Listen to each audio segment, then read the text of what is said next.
Welcome, everyone. Thank you very much for joining us. In this session, we'll be discussing considerations for Americans buying real estate in Spain. Please note that the webinar is for informational purposes only. It's not intended to offer advice or guidance on legal, tax, or investment matters. Such advice can only be given with full understanding of a person's specific situation. Format today is simple: 6 panelists, each speaking for 10 minutes to give you an overview of a different aspect of purchasing real estate in Spain. There's no Q&A, as I was saying. The panelists will all share their contact info during their presentations. So let's meet our panelists. Hannah Crosby will be starting. Hannah is co-founder of Crosby Millan, a real estate consulting and legal firm in southern Spain, and she'll be discussing finding a property. Cassandra Rosenblum is the founder of Dreamnest, a licensed mortgage broker in Spain, specializing in helping international buyers. Cassandra will be discussing obtaining mortgage finance. Shane Clark is president and co-founder of Euro-American Financial Advisors. Shane specializes in financial advice and investment management for Americans living in Europe. Shane will be discussing financial planning considerations for Americans in Spain. Sean Venter is a senior customer success champion at Greenback Tax Services, and Sean will be discussing US tax considerations relating to real estate in Spain. Sergi Garces is a partner specializing in international tax planning for high net worth individuals living or investing in Spain, Klev&Vera international law firm in Barcelona. Sergi will be discussing Spanish tax considerations. And finally, Kelly Cutchin is a seasoned FX specialist with over 18 years of experience at Moneycorp, and Kelly will be discussing currency transfer considerations. So without further ado, let's get started. And over to you, Tana. Okay, great. Thank you, Hugo. Really happy to be here with everybody. I will jump right in because 10 minutes is not as long as it sounds. And I want to make sure that I leave enough time for everybody here to chat. So I want to share my screen. And if somebody could just let me know if you can see the deck that I have pulled up. Okay, great. I see heads nodding. So I will go ahead and get started. So I'm here to talk about purchasing property in Spain for Americans. As Hugo mentioned, I'm Tana Crosby from Crosby Millan. We provide legal and real estate support to Americans in Spain. I work as a buyer's agent on the Costa del Sol, and I also do general real estate consulting for Americans who are interested in real estate in one way or another around Spain. So I'm going to hit on a couple of high-level topics today. We won't spend too much time, but hopefully it gives you enough to start to build some confidence and give you some good background information to get started if you're thinking about purchasing property here. I'm going to spend a couple of minutes talking about the housing market in Spain, just to kind of give you a sense of the environment that you're operating in. We'll talk about key ways that purchasing property in Spain is different than purchasing property in the US. We will run step by step through what the purchase process looks like or can look like in Spain, depending on where you are in your situation. And I'll close with some tips and best practices. So, what's going on in the housing market in Spain? This will be just a 2-minute 101 for anybody who has no idea of what to expect. One way to talk about this is in terms of supply and demand and what that means for prices. So demand in Spain at the moment is high, probably not a surprise to anybody here on this call. It's high and increasing, and of course that's partially driven by increased in foreign buyers. Spain has a long history of international interest, both coming from tourists and also international buyers of property. So that's certainly a factor, but we're also operating in an environment of decreasing interest rates. We have some new visa options that have come up in the last couple of years. So high demand. It doesn't look the same all around Spain. It's important to know that, the major areas of interest are major cities and coastal areas. So Spain looks kind of like a donut, and basically we see that phenomenon kind of increasing over time, and the interior areas of Spain have less demand and lower prices. On the supply side, we have a pretty significant housing shortage right now in Spain. Again, this is not everywhere, but almost everywhere. And there are a number of different reasons for this. In a lot of places, it just comes down to the fact that there's not enough land left to develop in the places where people want to live. And basically what you can know, you see this play out in the data in a number of different ways, but we're starting with a deficit. There isn't enough housing to keep up with current demand. And kind of looking forward, predictions are that new home construction starts aren't sufficient to match how we expect the population to grow over time. So we have a housing shortage, and it's not getting better anytime soon, basically, is the story. So if we have high demand and low supply, anybody who remembers anything about economics knows that that means high prices. High is relative, of course. Housing in Spain still represents considerable value in a global context in general, and in particular compared to the US. If you're comparing like to like cities between Spain and the US, which perhaps is not so easy to do, but in general, you see that housing price differences tend to mirror cost of living differences. So if you're looking at a comparable city in Spain to the US, you might see something like, the property that you're interested in is 20% cheaper than a comparable property in the US, or a little bit more. Obviously, that's not true for all properties. But that's basically the story right now. So you will hear in a lot of different places about prices are crazy, prices are going up a lot. Maybe you're wondering if that will continue, that will crash at some point. As long as we have high demand and limited supply, they have to remain elevated to some extent, and that's what we know at the moment. So that means that if you're purchasing property here, you're operating in a market that's moving really quickly, and you don't necessarily have a lot of leverage as a buyer. That's important to understand. In terms of key differences between Spain and the US, there's no true MLS or multiple listing service in Spain. I mention this just because it's something that people are commonly, familiar with coming from the US. And a lot of people will tell you here, like, yeah, we have MLS. Basically, the way that properties are listed here is not as standardized and centralized as it is in the US. So you do have public platforms where properties get listed, and agents can subscribe to those platforms and see what's in them. You have private platforms, and you also have public platforms that are free to anybody out in the public. But you don't have centralized platforms in the same way, whereas in the US, you have one region has one MLS that everybody has access to, and basically all of the properties on the market are there. That doesn't exist here. I know an agent, for example, who's subscribed to 19 different quote unquote MLSs. So there are platforms, but it doesn't look the same as it does in the US. It's also important to understand that real estate agents in Spain commonly, not everywhere, but in a lot of cases commonly, work both sides of the deal. This is important because it changes how commissions work in Spain compared to the US. So if you have agents working with both the buyer and the seller, that means that in a lot of cases, you don't have the expectation that commissions are shared. Agents don't want to share commissions. So what that means for you as a buyer is that if you want to work with an agent that is dedicated to only representing your interests, in a lot of cases you have to pay them because there are properties out there that don't have a shared commission, so they don't have any guarantee of getting paid. So that's something to be aware of. And again, this can vary a lot depending on where you are in Spain. But it's not like the US where it's standard that, if you're going to buy a property, you're going to work with an agent who's only working with you. Technical inspections here are also not standard when you're buying property. There are a lot of different reasons for that. It's not because people here are incompetent and they don't know to do a technical inspection. There certainly are reasons for it, but that said, it is worthwhile to do a technical inspection before you buy something. It can be done. It's not very expensive. Your real estate agent can recommend an architect or a specialist technician to do this for you, and something that we always recommend.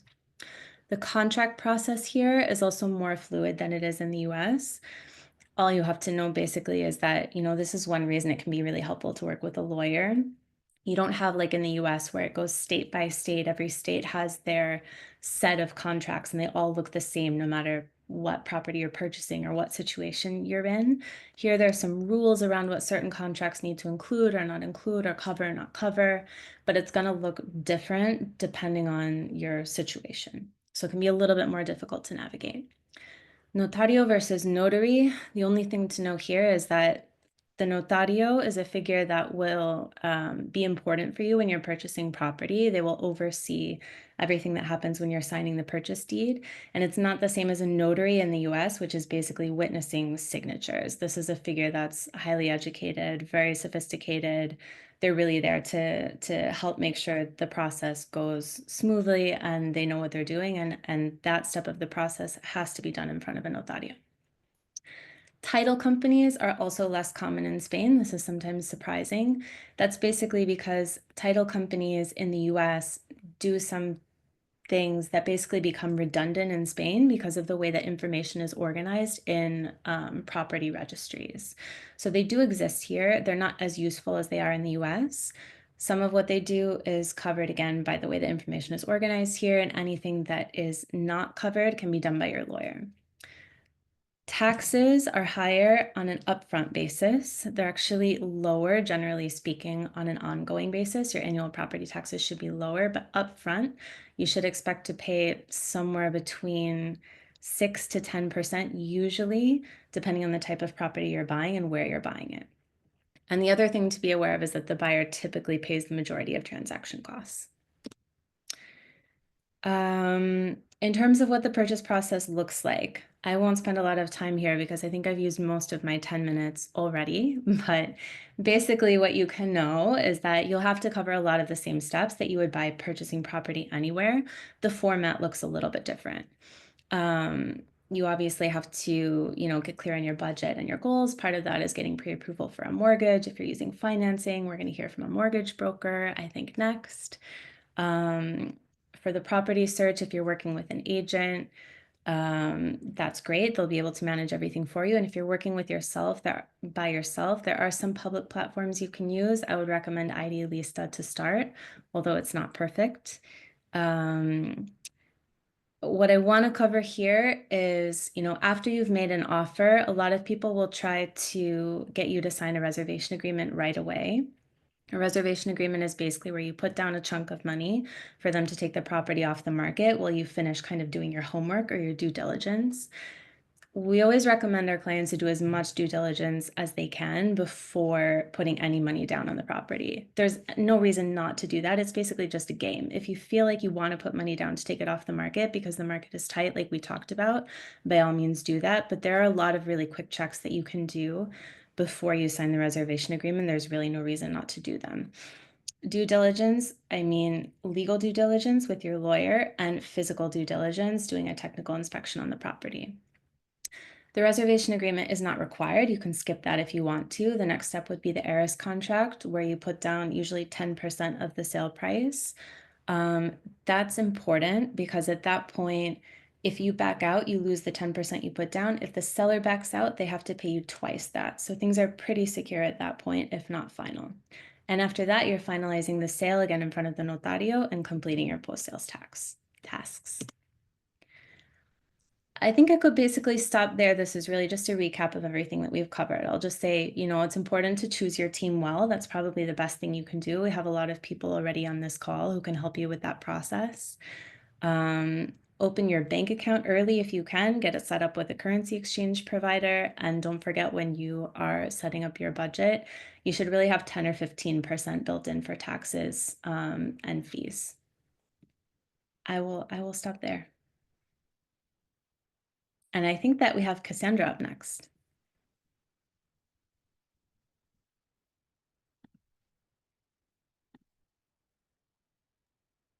Hi, can you hear me well? Is it okay now? Let me share. Okay, I'm Cassandra Rosenblum. Nice to meet you. I live in Spain, in Valencia, in a little village in the Comunidad Valenciana. I was born in the United States, in San Francisco. I'm going to give a brief description of my background, and I am a mortgage broker. So I'm here to assist clients that are international buyers buying a property here in Spain that want a mortgage. So I study their mortgage options. So how we do this? I've been in the banking system, in the real estate banking system for 20 years. I used to work for Grupo Santander, which you know well. And recently I started my own venture because I wanted to give the support that I would like to receive when if I were to buy abroad, because it's not all that straightforward when you're buying in a country where you don't know the system or have the acquaintances or the contacts or even the time frames or schedule, because many of you are between 6 and 9 hours away when you decide to buy a property. But we work with final clients, but we also work with collaborators, because obviously a mortgage broker has to coordinate with everybody, with the real estate agent, with the lawyer, with the currency exchange, with everybody, the notary. So we're sort of that union, that connection between all the different people that are involved in the whole process. Now, I'm sure you've all heard that España es diferente. Spain is different. Spain doesn't follow the same standards or rules. The lifestyle here is absolutely different, so that obviously impacts the whole process. So when it comes to mortgage, which is really compliant, at the same time, there's some circumstances of the Spanish lifestyle that have nothing to do with what you know from in the United States or in Canada or wherever else you live. So I'm going to focus on some of the specifics regarding banking and mortgage, the mortgage system here. In the first place, the Spanish mortgage system is much more rigid than the one in the United States. It's not easy to get an interest-only mortgage or to release equity from your property. Like if you have an unencumbered property and you need to release funds. Here in Spain, that's not an option. Okay, it hasn't been for many years since the crisis. Tana explained, the difference between the crisis before. In 2008, the banks got really restrictive, and more so after 2019 when the new mortgage law was effective, the LCCA. And in addition to those rigid restrictions, we also have the currency restrictions. Now, banks in Spain, any mortgage that you sign, you have the irrevocable right of converting your mortgage to the currency in which you receive your main income. Now, mortgages are issued in euros, but if you're a US dollar earner, you could go to the bank and say that you want to convert that mortgage to euros, to dollars. So this is an additional risk for banks. So that's why only 20% of the Spanish banks accept currencies that are not euro. So that limits the options when you need a mortgage. But at the same time, it also gives even those that do accept that currency could limit the approval, their percentage. They will diminish your income, your estimated income, considering the possible fluctuation of the currency exchange. So these things are important to consider. And another thing that's important, Tana did suggest opening a bank account. I always suggest waiting to open a bank account until we have the mortgage approved, or if you open the bank account, that's fine. But not the person that's at the office doesn't always understand how to study international mortgages. So sometimes they could be actually a handicap or an obstacle when it comes to mortgage approvals, because there are so many layers above that person, because mortgages for non-residents are studied here in Spain in the headquarters, not the local offices. So that manager doesn't have the ability to approve a mortgage. It'll go all the way up. It'll scale up to Madrid or to Barcelona, wherever the headquarters is. So that person is not going to explain the file. By the time it gets to the decision, they're going to lose a lot of information. So it's important to prepare that file well, to have somebody that is going to guide you and present your file correctly. Then August and December, forget about August and December in Spain. This is the country of mañana, no hay problema. But there are certain times of the year where it really is difficult to put pressure and to expect good answers when everybody is on holiday, especially the people that make decisions. Okay, and then each region is different. And also explain that the laws, the regulations, the licenses, they're different depending on each region. The taxes are different, and the building restrictions. And something that you also have to consider is that the property is just as important as the financial profile of the buyers. If you buy a property that has some kind of urban issue, problem, situation, is not correctly inscribed, the whole deal could fall through. So before you fall in love with a property, please look into the property. Look into it. You cannot commit to a property without making sure it's all legal, it's all correct, because the bank will not offer you a mortgage. But even if you're a cash buyer, you have to watch out with the property that you're buying. In Spain, there are a lot of things that are hidden that like the rustic properties that you fall in love with. 15 million villa in Baleares that faces the Tramontana. It could be rustic and it could be illegal. Okay. Now, how we help our clients, we always start with an initial discovery call. We video call with the buyers, and we help them. First, we have to meet each other. We tell them how we can help them, and we find out their situation. When we go through all these uncomfortable questions, because they are important here. We need to know how old they are, if they're married, if they're not married, if they're on joint in the states or separate estates, all kinds of uncomfortable questions that sometimes people don't really like getting into, but they have to, because otherwise, here in Spain, the mortgage is not going to be an option. It's like an example, the credit reports, your Experian, people are proud to say that they have a 750 credit report here. Banks don't care about that. What they want is to complete the full report, a 50-page report, because it's the only way that they can actually have confirmed information about the liabilities or commitments that you have. And that's super important to approve a mortgage here. So we gather everything up, we prepare a full report for banks, and we select several options. If we get more than one approval, that's much better, because there are different options. It depends on the time. I mean, banks change regarding their conditions and regarding their time frames and what the profiles to study. So we try to explore several options for the clients if we can't. And again, I put the appraisal or the valuation as step 4, but I insist that as soon as you find a property, you should value it. You should see if, the valuation report, and if it's legal or not, and everything's okay. Okay, because that's going to make the difference. And especially the valuation price. As Tana mentioned, there's very high demand and a low offer. So the prices have increased in many areas, but that doesn't necessarily mean that the valuation will come back at the same price as the purchase price. So banks will always limit the mortgage to the minimum between the appraisal price and the purchase price. So sometimes you're going to have to consider having additional funding to cover that difference if the appraisal does come back lower. Okay, final steps. Please bear in mind that there's a cool-off period here in Spain. So after the whole process is finished, you have the binding offer signed at the bank, valuation, your NI, and everything. Here in Spain, there's a 10-day cool-off period, and in Catalonia, it's 14 days. So that extension, I mean, there's no way around it. So if you have signed a reservation contract with a very short, time frame, you could get into because perhaps you will lose the opportunity to get that property. And again, you can work a way around it. Normally, vendors are flexible, and real estate agencies help a lot, and lawyers. But it's better to try to stretch that commitment, and just in case there are issues, because those 10 or 14 days can make a big difference. Additional information, the NIE. The NIE number is a tax identification number. You need it to buy a property in Spain, and it's only a number. It's not a residency number. Although, if you apply for residency, it will be the same. But all you need is that basic NIE number to buy a property in Spain. You don't need anything else. And it's super easy. It's just pressing a button. That government employee will print out the NIE. What problem are we encountering? That there are so many buyers that it takes forever to get the appointment at the consulate or at the local police department. So you really do have to try to get the NIE as soon as possible. It's just a number.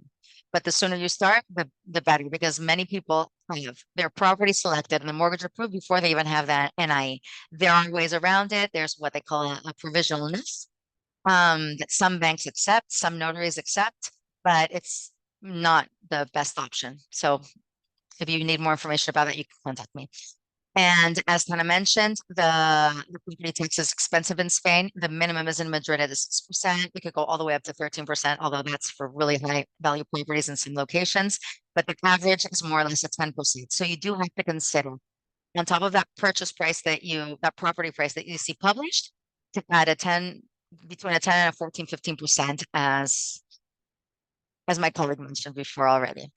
And the good news is that the everyday expenses are lower here. The council tax is lower, the community taxes are lower. So maintaining that property is cheaper. And then to end my 10 minutes, or I don't know how long I've been speaking already. My client can buy cash, but they don't need a mortgage. Well, I don't have to point. Most of the clients that buy from abroad, come from abroad, don't need a mortgage because it's a luxury, it's a dream.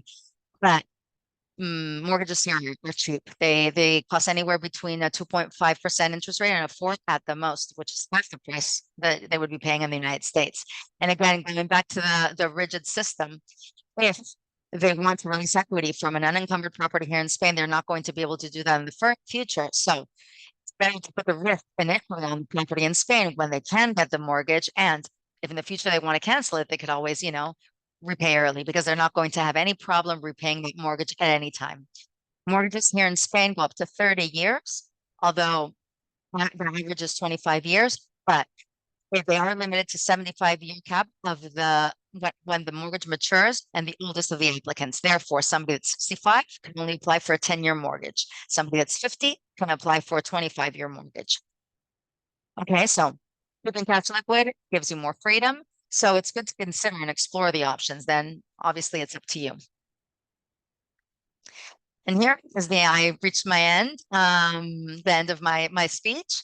If you're here, you know that Spain is amazing. It's an amazing place to buy. It's safe. It's regulated. It's friendly with foreigners. It's amazing. But if you're going to buy a property, plan, stay flexible because you will find surprises. Even if you're accompanied by somebody very professional, there are always surprises. I mean, I've been in this business for 20 years and every sale surprises me. And I don't have enough time in 10 minutes to explain everything, but please feel free to call me. Here's my contact details if you have any questions, if you'd like me to explain anything at all. Okay, so thank you. And I'm going to pass you on to Shane, who's the next speaker. Thank you, Cassandra. Let's see. Thank you. Let me see if I could disconnect this somehow. Oh. No, let me see. This happened to me before. Here we go. Hold on. Here it is. There we go. All right. There we go. So my name is Shane Clark. I'm the president of Euro-American Financial Advisors. What we do is we're cross-border investment advisors. We're licensed with the Spanish investment authorities, headquartered in Sevilla, in Spain. We also have a sister firm in San Francisco in the US called International Asset Management. That firm was founded by my partner, Tom Zackestel, 22 years ago. I think we have clients in 35 countries. And I'm going to be brief, so I'll jump right into what we have to talk about today. So a lot of people ask, why is it so complicated being a US expat investing once you move to Europe? And really the cornerstone, I guess, of the complication is the citizenship-based taxation, which we're going to be touching on, a little bit later. But the real issue there is most countries have residency-based taxation, meaning wherever you live is where you pay taxes. In the US, once you have that blue passport, even if you leave the US, you still have to file a return in the US. So that creates a lot of complications, particularly with your investment accounts. The second big piece of legislation is FATCA, the Foreign Account Tax Compliance Act. So what that does, essentially then every financial institution needs to communicate your information to corresponding tax authorities. So let's say you're from the US, you move to Spain, you open a bank account with a Spanish bank. They have additional forms, the FATCA forms. You need to fill those out, and then they communicate with the IRS about your financial accounts abroad. And it's the same thing in the US. And the reason this is a complication is that a lot of these large financial institutions, expats are such a small percentage of their revenue, they don't want to deal with it. So a lot of them have made the decision to just not deal with US expats anymore. So that's why you probably have heard or done research online. Places like Morgan Stanley, Merrill Lynch, Wells Fargo, they've stopped working with US expats. So that's often when we meet clients, is when they receive this letter, you've become an expat, we can no longer work with you. Your account is either being closed, or usually what happens is they freeze it. So you can no longer add to existing positions. You can only sell or liquidate. PFIX, I don't want to steal Jean's thunder after me, so I'll leave that one for him. The other big one about what you can invest in your investment account is PRIPS, which is Packaged Retail Investment and Insurance-Based Products. It's quite a mouthful, but what this does is a lot of people look and they find out they can't hold US ETFs. Well, this is why. So it's an EU legislation which states that in order for US companies to offer their exchange traded funds to EU residents, they need to produce this key information document, and they don't do it. The reason they don't do it is in the US, the Securities and Exchange Commission says you can't do it because this key information document forecasts performance, and you're not allowed to do that in the US. So it creates a problem. You can't buy US mutual funds because they're an investment company under the law and they need to be registered where they're offered. So they're registered in the US, not the EU. You can't hold US mutual funds. You can't hold US exchange traded funds because of this PRIPS legislation. So it creates some complications. So typically, there is a workaround, which I'll explain later, but typically then that means you have to have an all stock and an all bond portfolio. And then what do we do? So we're cross-border investment advisors. We structure your investment portfolio trying to maximize your return. We take into account both local and US taxes to optimize that situation. And we also take into account your risk level. So depending on your age, your appetite for risk, your asset level, that impacts the portfolio we propose.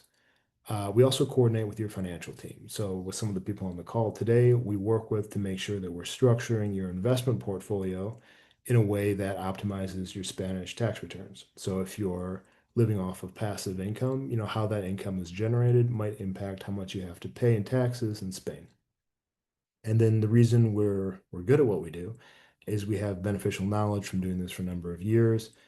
And then also working with our partners, we can coordinate to make sure that everything is compliant on both sides as well. The other thing that we do is financial planning, which essentially is taking a snapshot of your financial situation today and then forecasting it into the future to get an idea of what your retirement or your future is going to look like.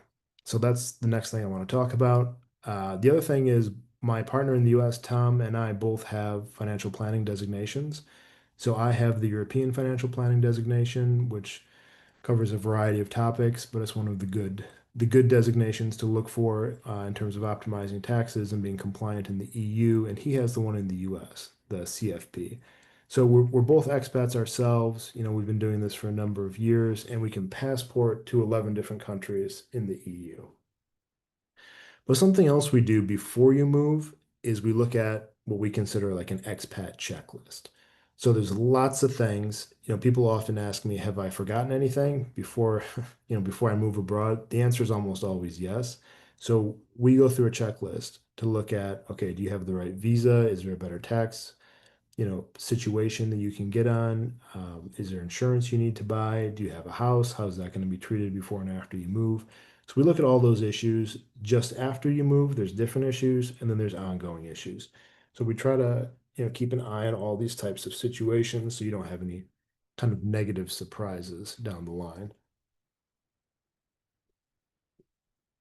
Excuse me. And then financial planning. So what we do with a financial plan is we take a snapshot, we prepare 3 personalized financial statements. A balance sheet looking at your total asset level, an income statement looking at your revenue, both passive and active, versus your expenses, and then a statement of cash flow. So when are these different income streams hitting you throughout the year? We incorporate any goals you might have, which might be, funding educational needs for a grandkid. Maybe you're looking at, should I rent? Should I buy? Maybe you want to buy a beach house down the line. Whatever those goals are, we include them in the plan, and then we forecast and project all of this into the future. So this is where you're at today. Let's say you want to retire in 10 years. Can I retire? That's a common question. And what does it look like? So this software can project many different scenarios. We can run different iterations.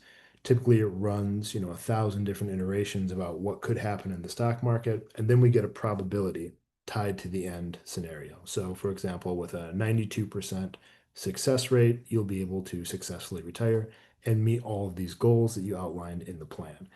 And I think that gives clients peace of mind, but it also gives us information. And that's, kind of the key part. So perhaps we should be more conservative with your investment accounts, or maybe we need to be more aggressive. Maybe we need to grow at a higher rate of return for the next 15 years for you to meet those retirement goals.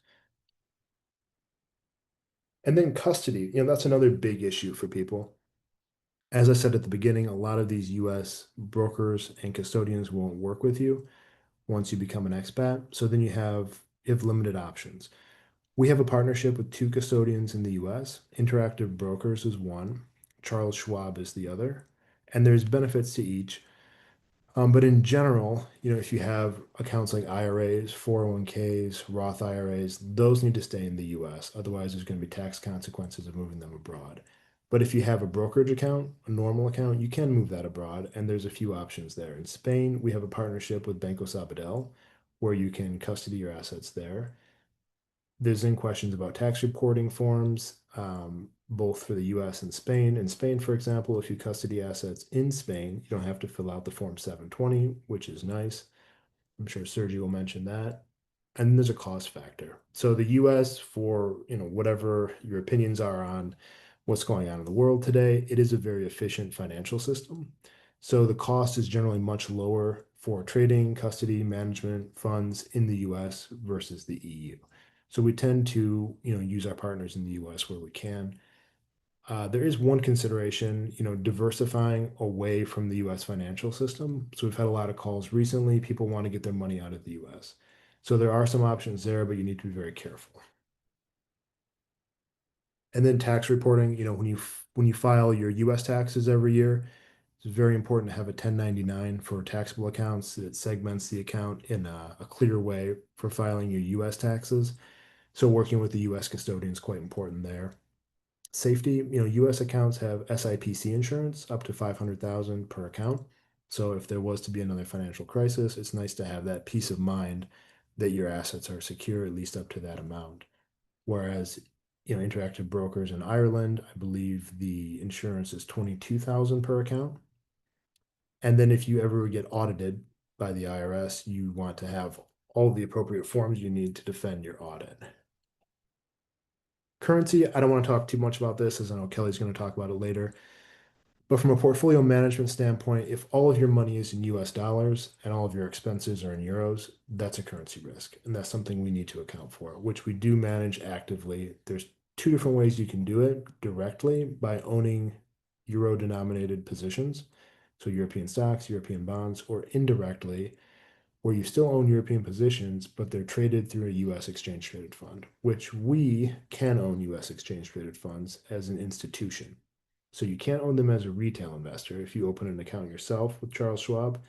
But Schwab takes the stance that if there's an institution which is in the US, then they're not offering these US exchange traded funds to somebody in Spain. They're offering them to an institution in the US.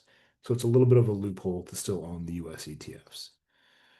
And then I think as a general recommendation, we always recommend clients have a multi-currency, kind of universally diversified global portfolio.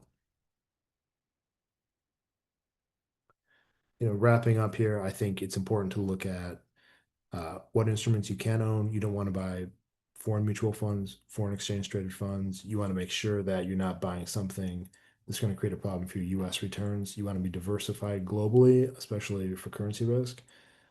And you want to make sure that you're not buying products that are too expensive for something you could get in the US that's much lower cost, if it's an insurance product in particular. So what you can control really is risk and fees.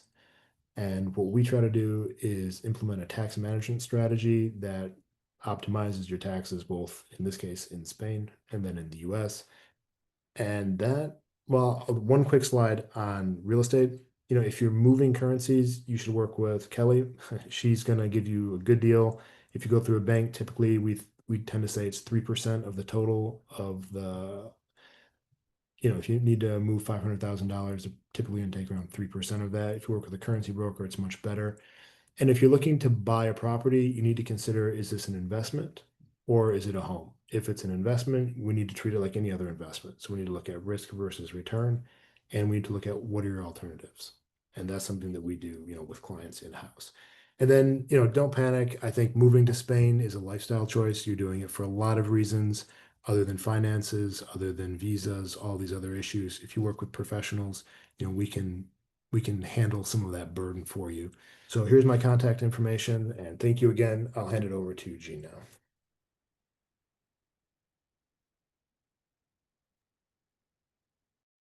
Can you hear me?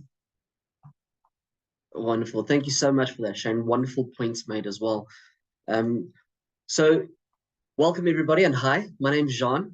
I'm from the Greenback Customer Experience team. At Greenback, we specialize in expat tax return from a US perspective, specializing in foreign tax credits and foreign income exclusions to ensure that your US side of your taxes as an expat is a lot easier and more administrative, hopefully, than it is a financial requirement. Can everybody see my screen? Just a quick nod if I could. Wonderful. All right. So today we're going to cover a very important topic for Americans who are thinking of buying property in Spain, whether it be a vacation home, an investment property, or part of your retirement plan. You need to know what this means from a US tax perspective. One of the most important things to remember, and as Shane also mentioned earlier, the US taxes on a citizenship basis, not a residency basis. So regardless of where you live or where your income is generated around the world, if you have a green card or you're a US citizen, you need to go through at least the administrative task of doing a US return. So if you buy property in Spain or rent it out, even occasionally, you're required to report that income to the IRS. The rental income goes on a Schedule E document, which is normally attached to your 1040 return. And you'll need to report the gross income, not just the profit.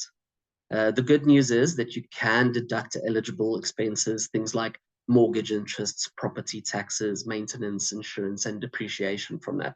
And if you pay tax in Spain on that income, you can often offset your US tax using the foreign tax credit document form 1116. All right. Now let's talk about reporting requirements, because these apply even if you're not earning income. Two very specific ones also mentioned in the previous conversation. First up, the FBAR, foreign bank account reporting, also known as the FinCEN or Form 114. If the total across all your non-US bank or financial accounts, including any Spanish bank accounts, exceed, and again, the key word to remember here is a cumulative balance, exceeds $10,000 at any point during the year, whether it be for a few hours or over months, you need to file an FBAR. This includes joint accounts, accounts you might not even actively use, but still have signing authority over. The next one is the FATCA form, which is reported on Form 8938. This kicks in when your total foreign financial assets exceed $200,000 as an individual living abroad, or 400,000 for married couples filing jointly. Now, just to clarify, property itself isn't reportable under a FATCA unless it's held through a foreign entity, like a corporation or a trust. All right. From the IRS perspective, rental income from your property in Spain is a passive foreign income. This means it has to be reported on your US tax return every year, even if you're not profitable or just breaking even. You'll report the gross rental income, and then you can deduct qualifying expenses just like you would for a rental in the US. If you pay Spanish tax on that income, the foreign tax credit often helps you avoid being double taxed. It's very important to keep solid records of everything: rental agreements, maintenance costs, utility bills, property taxes, and proof of any taxes paid in Spain. Now, I'll very briefly touch on the Spanish side just to explain the next point. Spain does tax capital gains, and the rule depends on whether you're a resident or non-resident. If you're a Spanish tax resident, you're taxed on worldwide capital gains at a progressive rate ranging from 19% to 28%, depending on the amount gained. But for non-residents, especially those outside the EU or EEA, like Americans, you face a flat 24% tax on any gains from property sold in Spain. On top of that, Spain imposes a 3% withholding tax at the time of sale. This is automatically withheld by the buyer and sent to the Spanish tax authority. Now, if the 3% is more than the actual tax due, you can file a claim to get the excess refunded. Also, don't forget, even though you've paid capital gain tax in Spain, you still have to report the gain on your US return. and you may be able to claim the Spanish tax back on the foreign tax credit documents as well. Oh, I forgot to go through my slides. I'm so very sorry about that. Just getting to that part of the Spanish withholding and so on. So sorry about the slides there. That kind of wraps up the essentials. Thank you so much for the time today. I kind of just remember buying property abroad can be exciting and rewarding, but it brings with it some serious tax responsibilities. Being proactive and informed is the best way to avoid penalties and keep more of your income in your pocket. If you need more information and if you have questions, I really do motivate you. Please reach out. You can reach me and Jean V, that's Jean, or Jean as most people refer to it, at greenbacktaxservices.com. You can follow us on social media. We regularly post a lot of interesting and useful information about expat taxes. And our website has wonderful links to resources that can guide you and assist you on your journey becoming an expat. Thank you. I would like to now hand over to Sergey, who will be dealing with the Spanish specifics of your expats, or your Spanish returns rather. Right, thank you. Wonderful panel we're having today with the US clients that are planning to buy. So finally, you have your desired property, you have your financial plan, you have a clear picture about the legalese of buying a property in Spain, but of course, we should know how much it costs. Not just buying the property. So how much does it cost? Holding the property, capital gains, as John mentioned, and also a common question that we have in our law firm. So, is it better to buy as individual or through a property? So in this very short time, I will try to provide some light in these topics. Briefly about us, I'm a tax lawyer, partner at Klev&Vera law firm, which we are specialized in high net worth individuals that are planning to invest or live in Spain, very specialized with the US UK clients. So to not extend the time of introduction, let's talk about what is important, taxes. So in Spain, we have two different levels when you buy a property. If it's new or if it's second-handed. So if it's new, that's straightforward. In all Spain, exactly the same. It's 10%. And stamp duty, which the stamp duty would depend on the region. So here you can have a brief comparison of the most common regions in Spain that we provide services. We provide services in all regions. So from, I would say that it's around 1.5%. Plus the 10% we already paid over the purchase price. And then if the property is second-handed, then it would be subject to transfer tax. The rate would depend on the region, ranging from 7% or 6% in Madrid, or in Catalonia, with the last updated it can be even higher than 11%. So it is important when you are analyzing in which is your preferred region in Spain, you could check also if it's worth or not to invest in that region based on the taxes you would pay. So, and if you pay transfer tax, no stamp duty.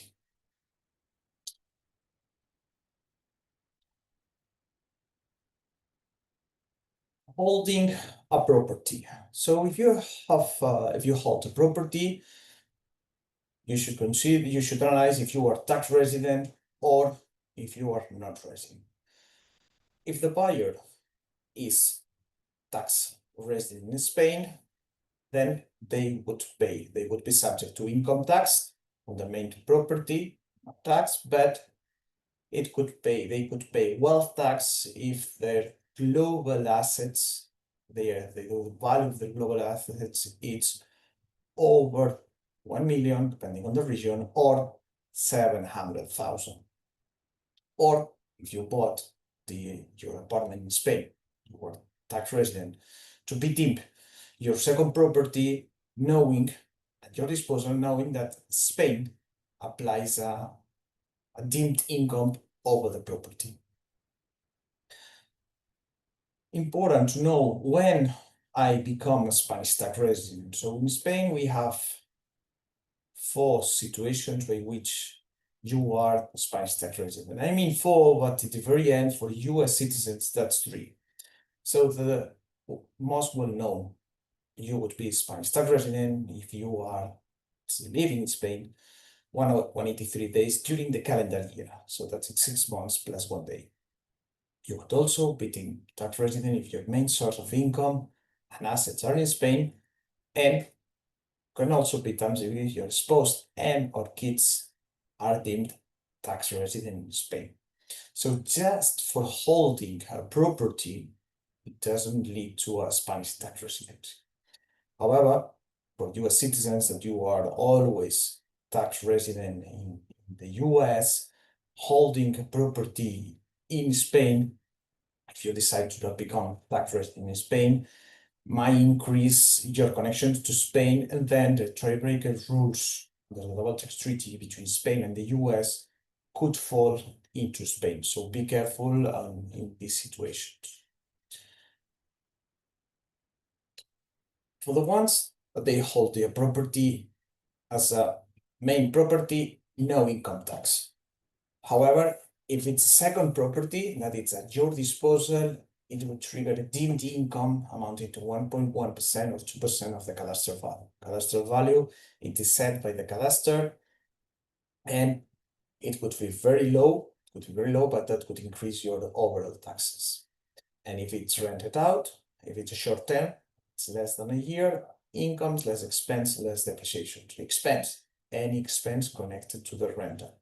If it's a long-term contract, long-term rental agreement, which is plus 1 year, incomes, expense, less depreciation, plus another discount, depending on the conditions of the contract, the leasing, the property, and where is the property.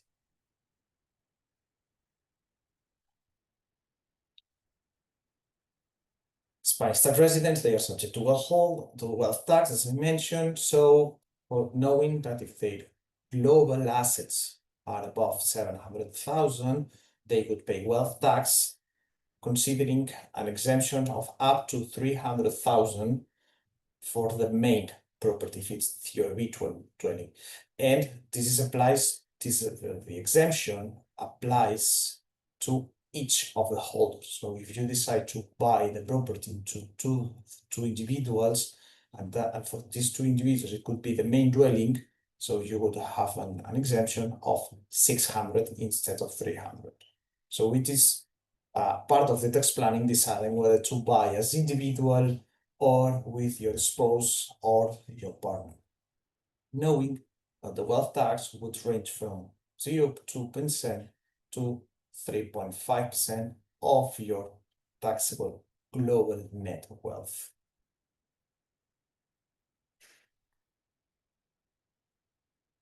If you are non-resident, as John mentioned, the tax rate would be 19% for EU tax residents and 24% for non-EU tax residents. And that would apply if you are renting the apartment or just holding the apartment in Spain. And to check in your country if you can claim foreign tax credits. Foreign tax residents, they can be subject to wealth tax, but only over the Spanish assets. So if the value of the Spanish property is above 700,000, you could be also subject to wealth tax, but only on the Spanish property. The last one. So is this worth to buy through an entity or as individual? In Spain, the companies or entities are recommendable only if you are planning to develop a business. Otherwise, that would be very costly, not tax efficient at all, and higher anti-money laundering measures, less right if you decide to rent, and perhaps Cassandra would know much better than me, the conditions of the mortgage would be not as good conditions you can get as individual. So unless you are planning to develop a business, perhaps you decide to buy, refurbish, and rent, perhaps it's recommendable to do it through a company. If you are planning to create your new real estate holding company in Spain, perhaps it's recommendable doing through a company. But if you would like to enjoy your main property or second property as a company, that would not be the best idea. So I tried to be very clear with the 10 minutes frame that we have. So now I think it's Kelly that would continue with explaining about the exchange rates and what they can help you. Thanks. Thank you very much. Well, hello, everybody. I am going to do my best to tell you everything that you need to know about currency exchange and international money transfers here in just a few minutes. Moneycorp is a UK-based company. We have been in business since the late 70s. Annually, we're currently trading about $90 billion each year in over 120 different currency pairs. So yes, my presentation is going to be tailored towards Americans buying in Spain, but if you are joining us from the UK or Canada and are also faced with a currency exchange element, know that we can also support those types of transactions. I'm going to jump through some of these slides that I think we can breeze through, but I do invite you to visit our website. It's very, very easy to set up an account with Moneycorp. It's free. There's no cost or obligation to use our services, but there is some very useful information on there as you are starting to work on your budget and come up with a plan and do your initial research. There's also other blog posts and overseas property guides that, again, as you're trying to get a list of all the different ducks that you need to have in a row, you might find some other tips to add to your plan on there. Also, what we're going to be discussing is specific to buying property in Spain, but do know that currency exchange and transfer services through Moneycorp can be used for lots and lots of other reasons, sending children to study abroad, a destination wedding, lots and lots of different things, receiving an inheritance, and so on and so forth. So don't think that our services are only useful for the big ticket real estate transactions. Our minimum is only $250 or currency equivalent. Right, so the number one question people ask me is, why would I use a currency exchange specialist like Moneycorp versus my bank? And that's quite simple, the cost. So most banks here in the United States will charge you an international transfer fee. That fee varies. You do have some banks that may only charge you $30, $50, and so on to do an international transaction, but there's a lot more to it. Moneycorp does not charge you any fees, so whether you need to do one international transfer or 500 international transfers, we will never charge you an international transfer fee. But what you really need to consider is the actual exchange rate. And I know Shane referenced 3%, so Shane was being very nice and realistic in most instances, but it isn't uncommon for a bank to take a margin of even 3, 5, sometimes 7, 10%, dependent on who you bank with, the amount that you're looking to transact, and just their experience with dealing with foreign transactions. So there's something known as the interbank rate of exchange, and then of course the margin is added on to that rate, and that's the rate that the bank then sells the currency to you at. So we talked about those big numbers, the 3, the 5, the 7, and so on and so forth. Moneycorp typically works off of a less than 1% margin. So we're going to get you really, really close to the true and actual rate of exchange.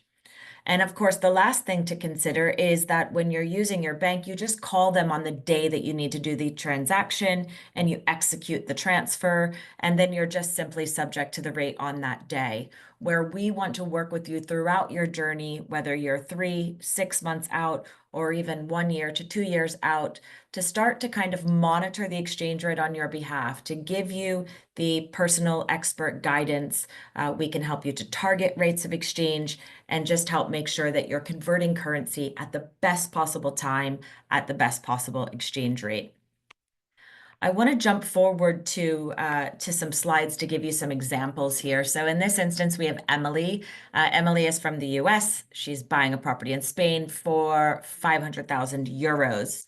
So what you'll see here is that the US bank is offering a rate of approximately 1.17, which means it's going to cost you $1.17 in order to obtain €1. So that €500,000 property with your bank is going to cost you about $585,000. At the exact same moment in time, what you'll find is that Moneycorp was able to offer Emily a rate of 1.14. So the cost difference here, Moneycorp can get you that property for $570,000, which means we've saved you $15,000. So we're not talking about a small amount of savings here. Additionally, yes, the bank is going to charge you $50 or some kind of international transfer fee, but that's not the big picture here. This $15,000 savings on the exchange rate is the part that you really need to pay attention to. Again, the no transfer fees, we can provide you with statements, confirmations, and updates along the way. The next thing I wanted to talk about briefly is currency exchange fluctuations. Exchange rates fluctuate constantly. So if you're actively seeking a property now, or if you're looking to maybe start this journey later in the year, a lot is going to happen with the exchange rate. Moneycorp does have the ability to lock into an exchange rate for up to 2 years. So look at Scott. He's buying a property in Spain for €350,000. In April, just last month, we were at that rate of 1.14. Had he been kind of a bit forward thinking and speaking to us at the end of last year when the rate was 1.09, perhaps we could have locked into that rate and saved him quite a bit of money for that future property. And if Scott was really organized, we could have been speaking to him a year in advance when last April the rate was 106. And had he locked into the rate then, the property would have cost him $371,000 in comparison to April the following year, where the dollar amount increased to $399,000, when again, the Spanish property price never actually changed. This is a regular snapshot of an exchange rate. So do know it's going to go up, it's going to go down. Work with a currency specialist to make sure that your timing is working in your favor. People often ask me what impacts the exchange rate, and there are lots and lots of things. So don't feel like you need to be watching the global markets like a hawk. Know that your currency specialist at Moneycorp is doing all of that on your behalf and keeping you abreast of adverse currency fluctuations to make sure that you're making an informed decision. You can hold currency on account with Moneycorp as well. So as Shane said, there's a lot of people that just want their money out of the US right now. They don't necessarily have a bank account set up in Spain yet. They're not maybe going to pursue their purchase until a few months or maybe even years. You can go ahead and buy euros and just leave them on your account with Moneycorp. As we all know, everyone's moving for various reasons, and I just wanted to reiterate that this is definitely something that we are seeing as well. Americans are interested in property and relocating to various places throughout Europe, but Spain is definitely high up on the list, and we all can appreciate why. I leave you with my contact information. Please don't hesitate to reach out to me. I'd love to speak to you. I want to be just a teeny tiny piece of your journey. Happy to make sure that you have the resources to make this as smooth of a journey as possible for you. That telephone number down there is my cell phone number, and I'm also always available by email. And I will leave you there. Thank you so much, everyone, for having me. Thanks very much, Kelly, and thanks to all our panelists and to our audience for joining us. We've got through a lot in a short time. Hopefully, for our audience, if you need to follow up, if you have questions about your situation, about your real estate purchase you're looking at, get in touch with our experts. And we will share their contact details again in a follow-up email. And this recording will also be available on, I think, many of the experts' YouTube channels. So thank you very much, everyone. Have a pleasant evening or day, depending where you are.